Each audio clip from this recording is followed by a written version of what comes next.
Tiago 5, do 1º ao 6º versículo, uma passagem que lembra os profetas do Antigo Testamento. Eia, pois, agora vós, ricos, chorai e pranteai por vossas misérias, que sobre vós hão de vir. As vossas riquezas estão apodrecidas e as vossas vestes comidas da traça. O vosso ouro e a vossa prata se enferrujaram, e a sua ferrugem dará testemunho contra vós, e comerá como fogo a vossa carne. Entesourastes para os últimos dias. Eis que o salário dos trabalhadores que ceifaram as vossas terras, e que por vós foi diminuído, clama. E os clamores dos que ceifaram entraram nos ouvidos do Senhor dos Exércitos. Deliciosamente vivestes sobre a terra e vos deleitastes, e cevastes o vosso coração como num dia de matança. Condenastes e matastes o justo, ele não vos resistiu. Amém. Dá até medo de dizer amém, né? Quando a gente lê um texto assim. Mas é a palavra do Senhor. Vamos dizer amém? Agora sim. Hoje nós queremos falar sobre os prejuízos da ganância. Nos versículos que nós acabamos de ler, Tiago fala de forma profética a uma classe específica de pessoas, aos ricos. Para não termos um comportamento injusto na interpretação do texto, é importante lembrar que a referência aqui é aos ricos opressores, gananciosos, presunçosos, ímpios. Por que é importante dizer isso?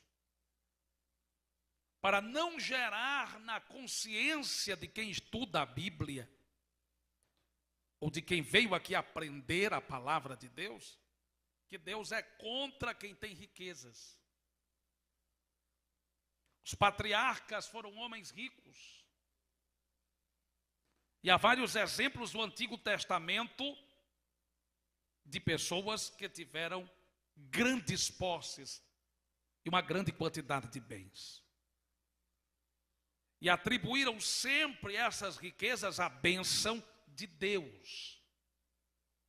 Na aliança feita por Deus com Israel, em Deuteronômio capítulo 28, o Senhor promete uma série de bênçãos materiais. Então Deus não é contra riquezas. Deus é contra a ganância. E vejam o que nos diz a palavra, no versículo 1. Eia, pois, agora vós, ricos, chorai e pranteai por vossas misérias. Ele acrescenta que sobre vós hão de vir. Eram ricos, mas Tiago estava vendo um cenário de misérias, que um dia seria realidade para a vida deles. E aqui está o primeiro prejuízo da ganância: ser uma confiança vã. Digam comigo, ser uma confiança vã. Pastor, o que é que significa essa expressão vã? Vazia, oca. O primeiro prejuízo que a ganância traz é uma confiança vazia, oca. É acreditar em coisas que não duram para sempre. Que em determinadas situações da vida não vão responder, não vão trazer as respostas que se necessita. No versículo 2, Tiago disse: as vossas riquezas estão apodrecidas, as vossas vestes estão comidas da traça. Versículo 3: vosso ouro e a vossa prata se enferrujaram, e a sua ferrugem dará testemunho contra vós, e comerá como fogo a vossa carne.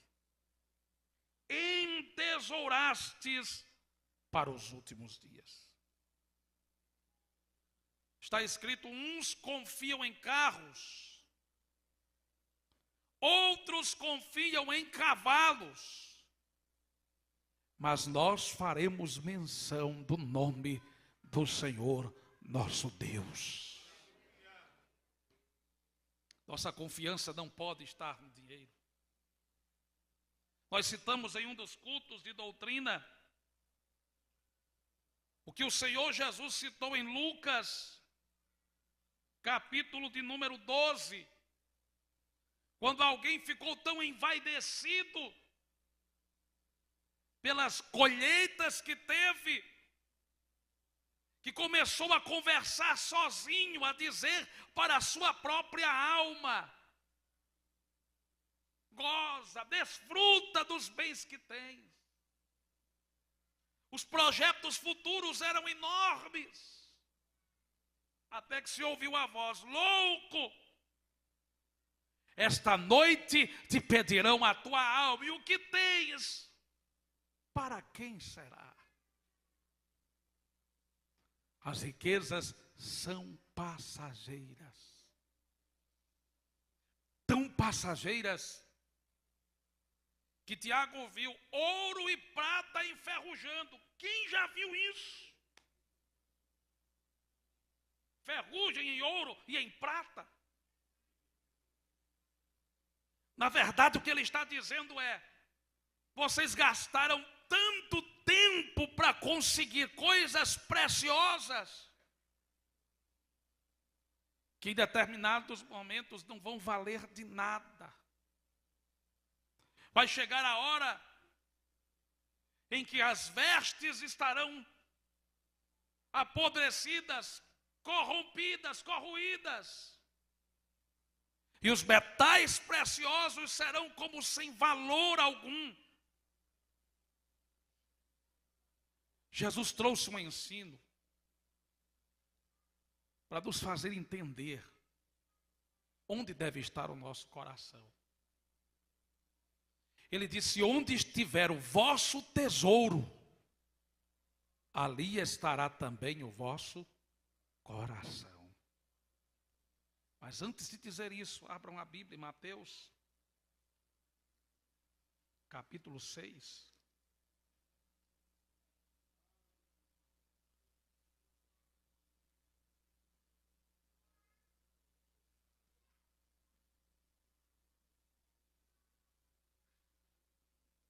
Versículo 19.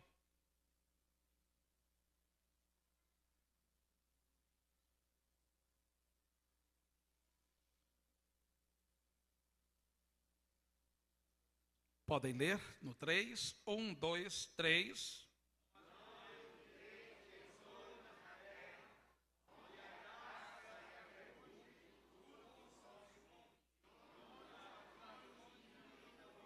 Versículo 20. Mas ajuntai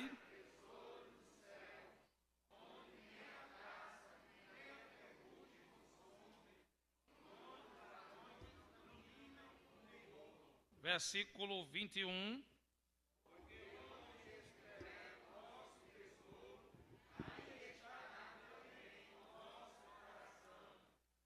onde estiver o seu tesouro, ali estará o seu coração. Você tem uma opção: confiar nas riquezas, que é uma confiança vã, vazia. São coisas que têm prazo de duração. Ou você pode utilizar as riquezas materiais, os recursos que você tem, sejam muitos ou poucos, para juntar tesouros nos céus. Tudo que Deus nos deu, desde o fôlego de vida, ao tempo que nos foi dado sobre a terra, foi para juntarmos tesouros nos céus. Foi para construirmos aquilo que vai durar eternamente. Por isso não confie em dinheiro. Eu me lembro de um testemunho que eu ouvi muitas vezes lá no estado do Ceará, quando algumas irmãs, na comissão de visitas, foram visitar o empresário mais rico do estado do Ceará. E ao chegarem em sua residência, ele as recebeu, com o intuito de zombar da fé delas. Elas expressaram a palavra de Deus, os sentimentos que tinham, o desejo de vê-lo convertido. Mas ele simplesmente olhou para elas e disse: eu vou apresentar a vocês o meu Deus. Pegou um dinheiro e disse: esse aqui é o meu Deus. As irmãs não tiveram palavras para falar-lhe, saíram dali. E não demorou muitos dias. O avião em que ele estava bateu em uma serra lá do estado do Ceará. E ele morreu sem levar um centavo daquele dinheiro. Porque dinheiro não é Deus de ninguém.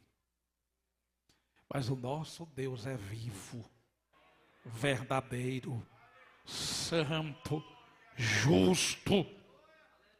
E a confiança nele não é vã, não é oca, não é vazia. Você pode confiar no Senhor, porque Ele não falha, Ele não passa. Aleluia. E Ele está sempre presente na hora que você mais precisa.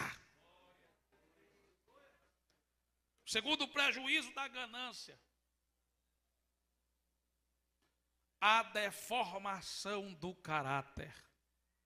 Digam comigo: a deformação do caráter. Primeira carta de Paulo a Timóteo, capítulo 6. Abram, por favor.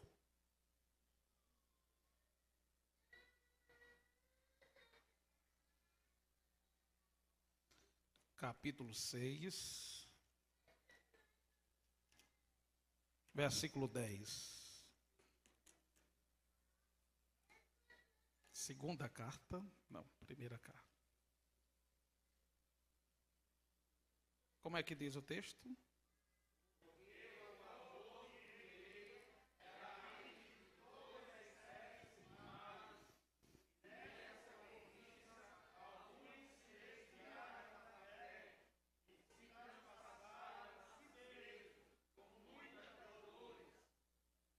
Versículos 17, 18 e 19.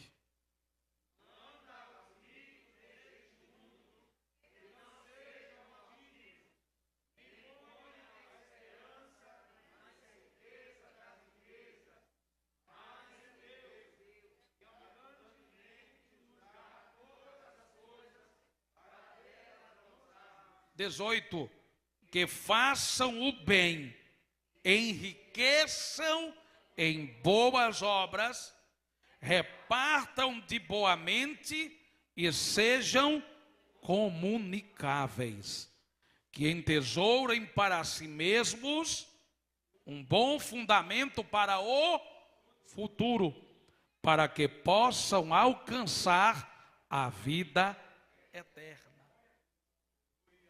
Quem costuma confiar nas riquezas, a semelhança do empresário citado, torna-se altivo.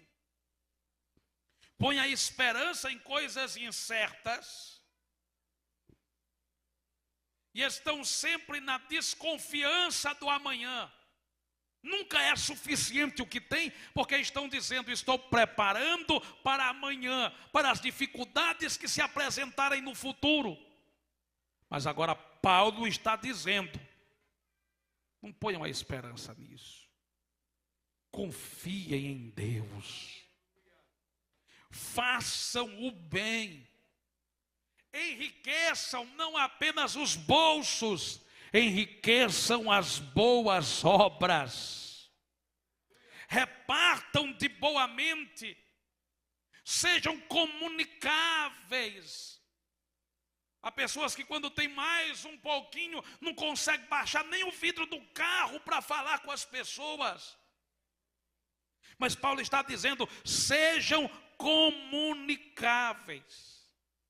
Entesourem para si mesmos um bom fundamento para o futuro. Tem gente ajuntando tanto, vai morrer, não vai levar nada e os filhos vão gastar tudo.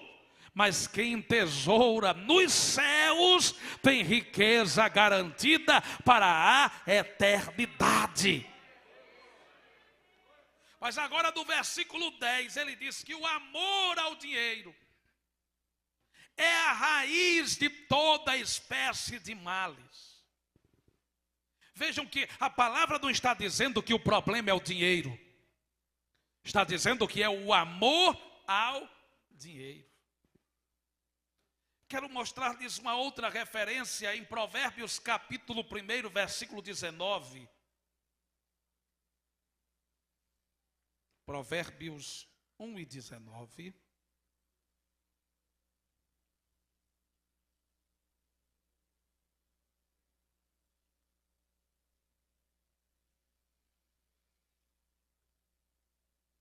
Como é que diz, irmãos?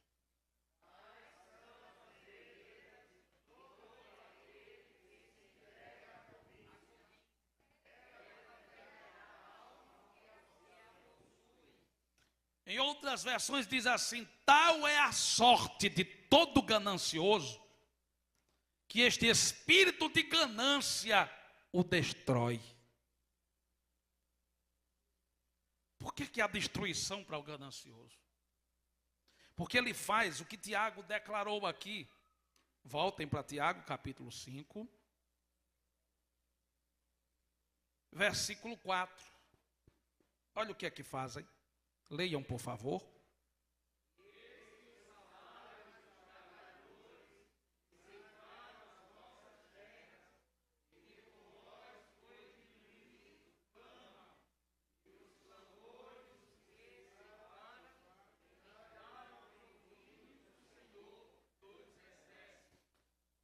O grande problema da ganância é que ela faz isso aqui, ela deforma o caráter. Ela destrói o espírito de quem tem isso. Além de não se contentar com o que tem, essa pessoa é capaz de fazer os negócios mais sujos possíveis para se dar bem. É inadmissível que alguém se converta na igreja, ou se converta ao evangelho, se torne membro ou congregado de uma igreja evangélica e continue, por exemplo, vendendo drogas. Não, isso aqui é a porta que Deus abriu. Foi não.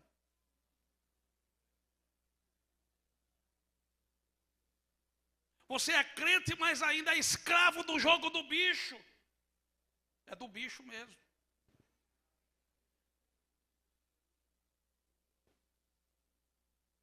Porque a sua intenção é ganhar. Você se tornou tão ganancioso que Jesus entrou em qualquer área da sua vida, menos nessa. Porque mexeu com o seu dinheiro, já não é mais seu amigo. Isso vale até para Deus. É desonesto com as pessoas. É isso que estes homens são. Eles enriquecem às custas dos salários dos seus trabalhadores. O que a Escritura está mostrando aqui é um quadro muito grave, irmãos. Esses trabalhadores não tinham carteira assinada e nem recebiam por mês. Eles eram jornaleiros. Era gente que recebia ao fim do dia.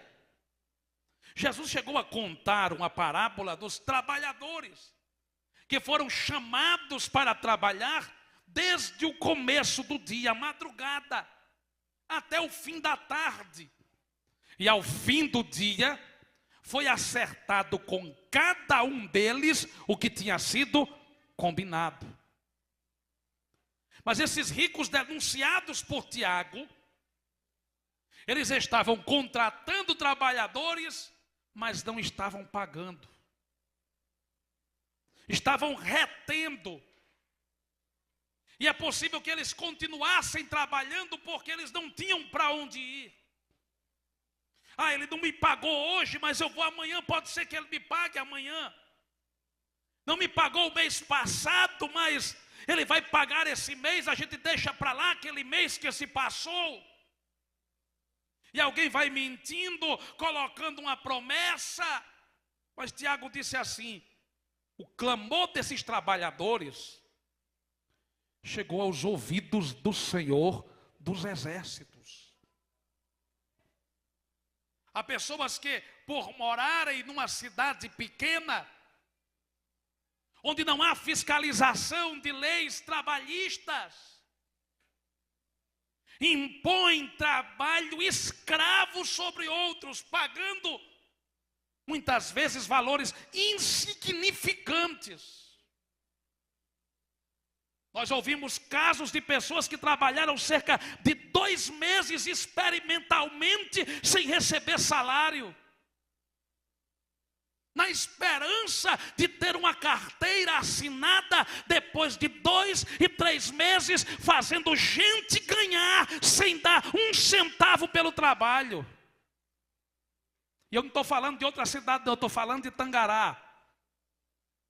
Agora, o meu Deus, pela Bíblia, Ele não vai deixar isso passar em branco, não. Pode até não pagar você, mas a Ele vai pagar. É isso que Tiago está dizendo, irmãos. Tiago estava dizendo para eles: olha, não se preocupem não. Enganaram vocês. Vocês não vão brigar com eles, não. Mas Deus, que tudo vê, Ele usa aqui o termo Senhor dos exércitos, vai tratar com eles. Você vai colocar alguém para trabalhar com você, meu irmão? Ajuste o que se pode pagar. E não trate como seu escravo. Não dê grito achando que você está lidando com o seu cachorro.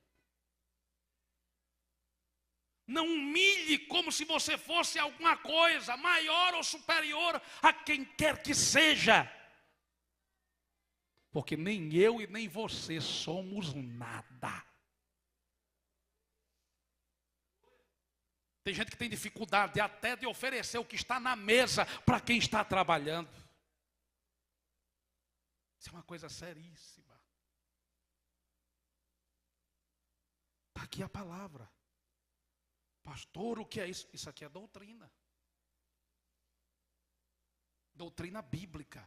Tratar as pessoas como você quer ser tratado.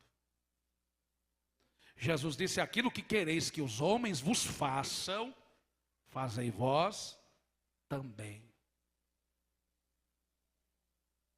Vamos lá. Olha o que é que a palavra diz. O caráter é deformado dessas pessoas. Estão enriquecendo às custas dos trabalhadores que não recebem salário. Porque, na verdade, a ganância, ela é fruto do egoísmo. É aquela pessoa que só pensa em si. Ele é o empregador, está cansado e tem direito a descanso. Mas o empregado, se ele vir sentado, não tem o que fazer não. Tem nada para fazer não. E procura um serviço, e procura outro, e folga não se respeita, e férias não se respeita.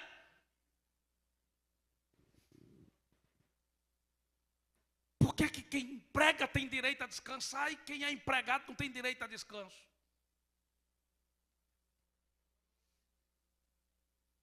E não adianta, meu irmão, falar língua estranha na igreja, contribuir com dízimo e oferta, conhecer a Bíblia de capa a capa, se você trata seu funcionário como um lixo.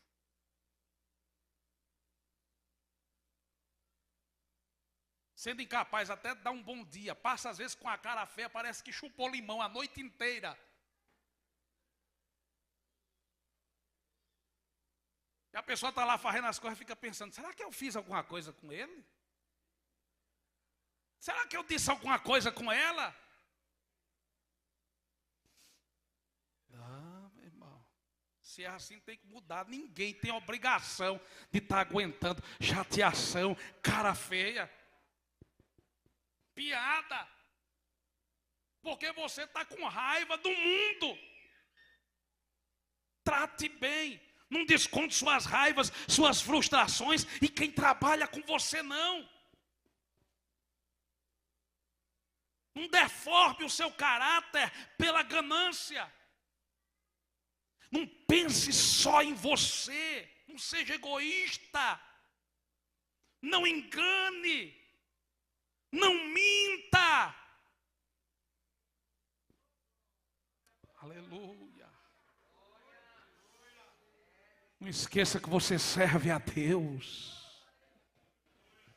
E que o lugar onde você deve ser mais crente não é aqui não.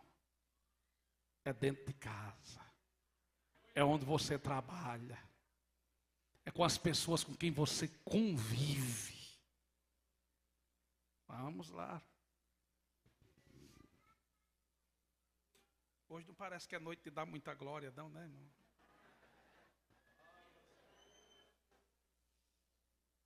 Tem remédio que é um pouquinho amargo.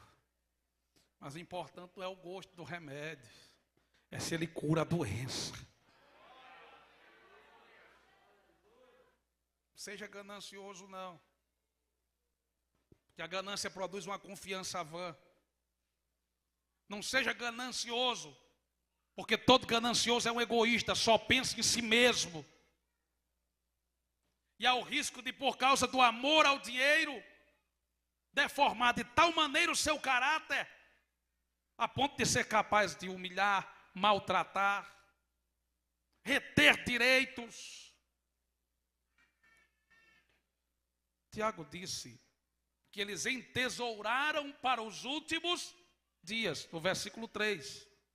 No versículo 4 diz que os clamores dos ceifeiros chegaram aos ouvidos do Senhor dos Exércitos. A coisa mais grave aqui é que em tudo o que eles se apegaram se transformou em testemunhas contra eles. Vejam, todos nós vamos prestar contas das nossas ações diante de Deus. E a palavra diz que cada um dará conta de si mesmo. Há pelo menos cerca de 5 juízos na Bíblia Sagrada. E ninguém vai ficar de fora da prestação de contas, do juízo de Deus. Mas aos gananciosos, o que é que a Bíblia está mostrando? Que tudo o que fizerem, e até o que entesourarem, o que acumularem, vai ser testemunha contra eles.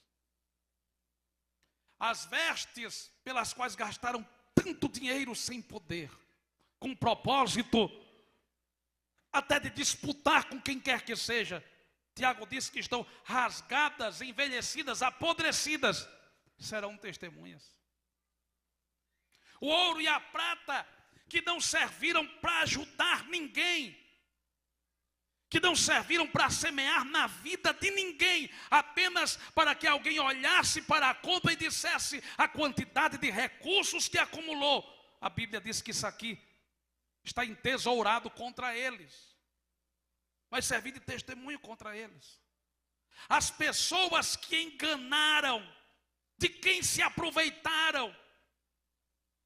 Eu me lembro de uma coisa que me trouxe indignação no começo da minha fé. Um irmão que não tinha um juízo muito certo na igreja, pegou um toca-fitas, e ele não sabia o valor das coisas, e todo mundo sabia o tipo de atestado que ele tinha.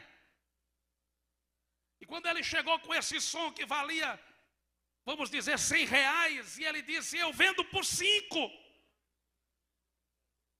Aí um irmão da igreja foi lá, pegou os 5 e comprou o som dele. E estava lá pregando, exercendo funções da igreja como se não tivesse feito nada. Talvez até contando a bênção que comprou um som de 100 por 5. Você sabia que tem gente que agradece umas qualidades de bênção, que a gente bota a mão na cabeça assim, meu Deus do céu, o que é que essa pessoa está dizendo? Tem gente que vai contar a bênção que fraudou o INSS. Aí conta a bênção na igreja. Tem gente que recebe o troco errado e conta a bênção na igreja. Irmão, olhe, Deus sabe como eu estava precisando, irmão. Eu dei 50, pois não é que me deram 100. E eu estava precisando de 100 para pagar a energia. Glória a Deus por isso. Glória a Deus. Você caiu numa seta do diabo. Irmão, eu vi ali, olha, vi um caminhão cheio de feira, caiu mesmo na minha porta. Saiu aquele povo todinho para ir buscar. E eu saí com a minha bênção nas mãos. Você foi um saqueador. Não, mas eu estava precisando daquilo. Aquilo foi um teste para você mostrar o quanto confiava em Deus. Não, isso aqui não é meu não. Deus que conhece a minha necessidade, Ele vai suprir no tempo certo. Não conte como bênção aquilo que a Bíblia reprova, o que é desonesto, o que é impuro, o que é de má fama, o que não traz nenhum louvor, nenhuma virtude. Era assim que esses ricos se comportavam, como aqueles dos dias de Amós. Quando o profeta Amós os denunciou e chamou as suas mulheres de vacas de Bazã.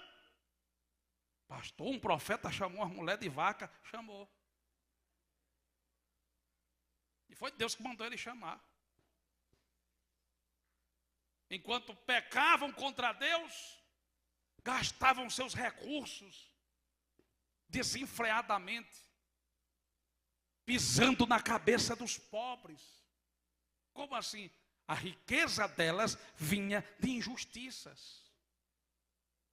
E Deus prometeu que elas pagariam o preço por isso. O que eu estou mostrando pelas Escrituras é que você pode fazer e esquecer.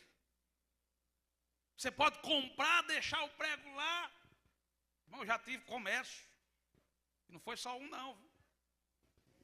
Minha mãe quebrou 8. E eu ainda tive mais uns 2. Houve um tempo em que eu peguei as notas promissórias e rasguei. Eu fiz igual Jesus na cruz do Calvário com a gente. Peguei as notas e rasguei. Sabe por quê? Para não ficar olhando para a nota e dizer, fulano me enganou. Então, para não lembrar, eu peguei, rasguei uma por uma. Perdoei mesmo, passo pela pessoa, paz do Senhor, como é que vai? Alguns lembram, outros não lembram. A verdade é que a maioria eu esqueci. E os que não esqueci, perdoei. Porque não cobro mais. Vocês estão entendendo o que é que a Bíblia está mostrando? Que esses enganos, essas coisas erradas, denunciam-nos diante de Deus. Se você não se arrepende, não repara, pastor, isso vai tirar a minha salvação. Não, isso vai tirar seu galardão. Mas se você permanecer nessa prática, você vai se tornar um escravo. E aqui está o último prejuízo. Digam comigo, ser escravo de um estilo vazio de vida. Versículo 5 diz assim: deliciosamente vivestes sobre a terra e vos deleitastes, e engordastes ou cevastes o vosso coração, como num dia de matança. Condenastes e matastes o justo, e ele não vos resistiu. Essas pessoas passaram a viver um estilo vazio de vida. Como assim? Viveram deliciosamente, fizeram da vida em que viviam a sua fonte de prazer. O prazer não estava no Senhor, o prazer estava em como gastar, no que adquirir. Eu não estou dizendo que quando você comprar uma coisa boa, você tem que ficar triste, né? Estou dizendo que você deve dar ao Senhor a glória por tudo que Ele te dá. Tudo. O problema dessa vida vazia é que ela condiciona a felicidade ao ter coisas e não a ser alguém. Então, quando você tem coisas, você está feliz. Quando você não tem, está triste. E eu quero que você grave isso no seu coração. Digam comigo, ser feliz não é tudo, não é ter tudo que se pode comprar. É viver em Jesus tudo que o dinheiro não pode alcançar. Glória a Deus. Digam comigo outra vez, ser feliz não é ter tudo que se pode comprar. É viver em Jesus tudo que o dinheiro não pode alcançar. Levante a sua mão para o céu. Você pode não ter tudo que o dinheiro pode comprar, mas se você vive em Jesus, você tem tudo que o dinheiro não pode alcançar. Dinheiro não compra consciência tranquila, mas quem foi perdoado e anda na palavra tem a consciência tranquila. Dinheiro não compra salvação, mas o Filho de Deus comprou a nossa salvação com seu sangue na cruz do Calvário. E quem crer em Jesus Cristo tem a certeza da vida eterna.